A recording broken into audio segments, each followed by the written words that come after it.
People love telling stories about when they ended up being victorious. You know, when they got the college scholarship from the school they really wanted to go to, when they were able to talk to that girl they were really eyeing from across the room, when they got the car they wanted. They love telling stories like that, when they can be the center of attention and gas themselves up and just say how great I am because I'm just me. People love telling stories about that. But in this story, I want to talk to you about a time when I tried out for a basketball team and I didn't get picked up. They did not want me. They cut me. They didn't call me back. They didn't want anything to do with me. I traveled 3 hours to get there and I didn't get it. But instead of telling you about just that story, I want to tell you about a story within a story that I know is going to help you as far as being a student athlete.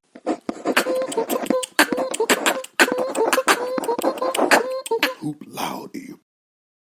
So I had an opportunity for a tryout that was 3 hours away.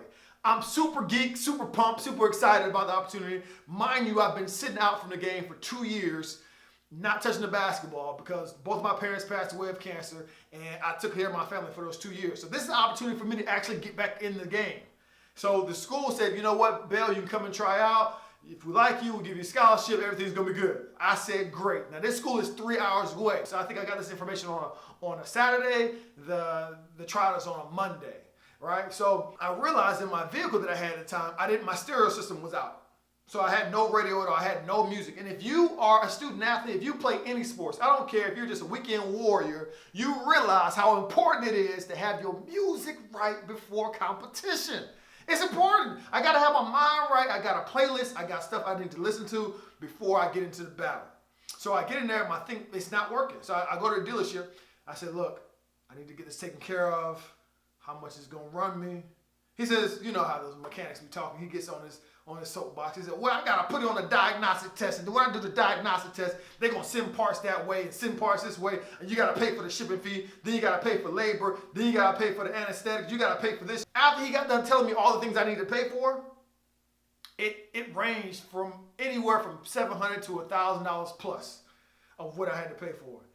I don't have $1,000 plus to pay for anything, let alone the radio. So I said, man, I can't do this. I leave, go back. I jump online. I said, well, how much is this radio gonna cost? Looked online, saw a radio similar to what I had in the doggone in my vehicle for about $180. I said, that's great. But I thought to myself, $180. They got to ship it from Amazon. I have less than 2 days. Am I gonna be able to get it back in time?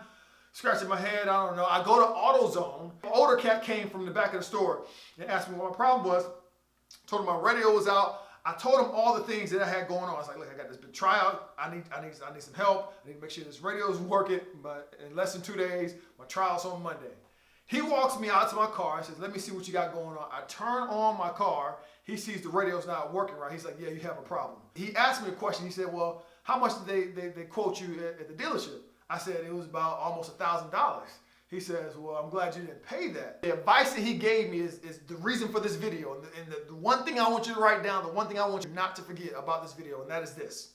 He says, whenever you have a problem, I want you to start with the least expensive thing that can fix this thing and work your way up. And I'm thinking in my mind, the least expensive thing is to replace the radio. That's the least expensive thing. Now help me find the radio so I can put it in here. Y'all help me figure it out. He says, go back in the store and go buy some fuses and then come back out here. First of all, I didn't even know fuses were in cars. I'm not a mechanic. I didn't know fuses were in cars. I knew they were in the house, right? So you have a fuse panel, a breaker box in your house. You know when your lights go off and you plug in something and the lights go off and your mom and dad tell you to go in there and flip the breaker, the fuses. I knew they had it for the house, but I didn't know they had it for the car. So I go in there and I get some fuses. Fuses may have ran me like $5.99. I get the fuses. I open the doggone the owner's manual. It has a place where the fuses are located. I pop the doggone door off the fuses, and I can look and I can see what's what. So you have a fuse for your automatic locks. You have a fuse for your heated seats. You have a fuse for your radio. Take the old fuse out the radio, put the new fuse in the radio, turn on the car, look at the doggone radio, the doggone thing flickers and flackers, and the radio turns back on. Just like that. That fuse probably cost me less than a nickel. Less than 5 cents is how much that fuse cost me. It was going to fix that radio. Meanwhile, at the dealership, He was going to charge me. He was going to bust my head open for at least $1,000 to fix his doggone radio. Now, you may be asking, like, Bell, so what's that got to do with me being a student athlete? What does that have to do with me being a college student? What does that have to do with me being in high school, middle school? What does this mean? What do you get that? In order for this to make sense to you, I want you to divide this stuff up into two different buckets. One bucket is the things that you can afford.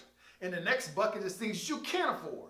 It's too expensive over here. But right here is right where you got it. It's within your means. You can pay for it. You can walk out there cash. You're good. This, you ain't gonna be able to make payments on this. But this, you got this. And on this, as far as the things that you can't afford, these are things that you can control. Your work ethic, right? Your work ethic, making sure you show up on time, making sure that you're not being lazy, your attitude. That's athletic, but let's go to academic. Making sure that you don't waste the last minute to study. Making sure that you talk to the professor during their office times, their office hours. Making sure that you complete your assignments, making sure you communicate with your professor before you go on a road game, well before you go on a road game, and you don't rely on your coach to do that stuff for you. You communicate with your professor that, you may need your assignments a little earlier. That stuff. These are things you can control. These are things that you can afford. Now on this side, these are things that are too expensive for you. These are things like the coach don't like me because politics. These are things like the professor don't like me because I'm a student athlete. These are things like I can't do this because it's somebody else's fault. These are expensive. If you had all the money in the world, you still wouldn't be able to pay for that. That's on someone else. So what I'm telling you is focus on the things that you can afford. The things you can put your money out and you can afford. And if you've done all of those things, which very few people have, if you can do all the things that can remedy that problem, that can handle that problem that we have, whether it's playing time, or whether it's graduating, or whether it's staying on the dean's list, or whether it's getting that GPA you wanted. If we can take care of all the things that we can control, that we can afford, then we'd be in better shape. Now some of you are like, well, Bill, I've done all these things. Very few of you can say that, but I'm just going to tickle your fancy and say, okay, well, you've done all those things. Then, in the event that you've done all those things, I want you to do one thing. I want you to save your receipt. Save your receipt, okay? Because now you have leverage to go to your store manager or whoever that person you have an issue with, your professor or whoever, and say, look, I've done these things you asked me to do. I went to study hall. I've read this chapter over and over again. I met with you during your office hours, right? I've done the tutoring, right? I've done the study guides that you sent out. I've created my own study guides. Now, because you focus on all the things that you've done that you can afford, now you have more leverage talking to that person about the things that you can afford. And that puts you in a better position. The name of the game is to not be stagnant just because you can't afford something. Because a lot of people, they'll stop. It will halt all progress because they're focusing on things they cannot afford. Things that require someone else's doing something else. And you ultimately can't make your coach, make your professor, make your administration, you cannot make them do anything. All you can do is present the facts, present your receipt, proof of purchase of the things that you did take care of. But if you don't, you won't get anywhere. If you want to just pout, sit on the end of the bench, tell people, whoever is going this negative enough to listen about how this coach don't know what he's talking about, or this coach needs to be fired, or this professor is stupid. If you want to put all your energy into that,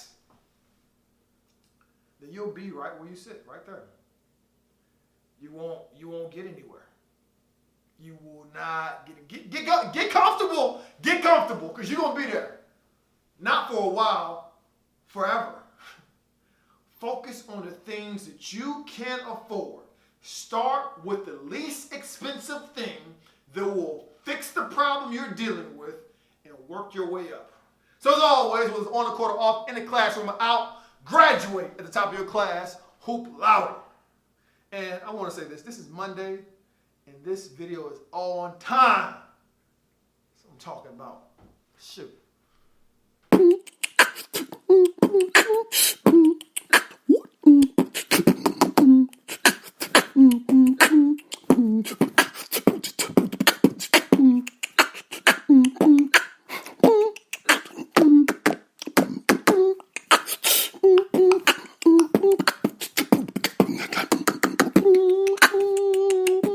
Hoop loud is.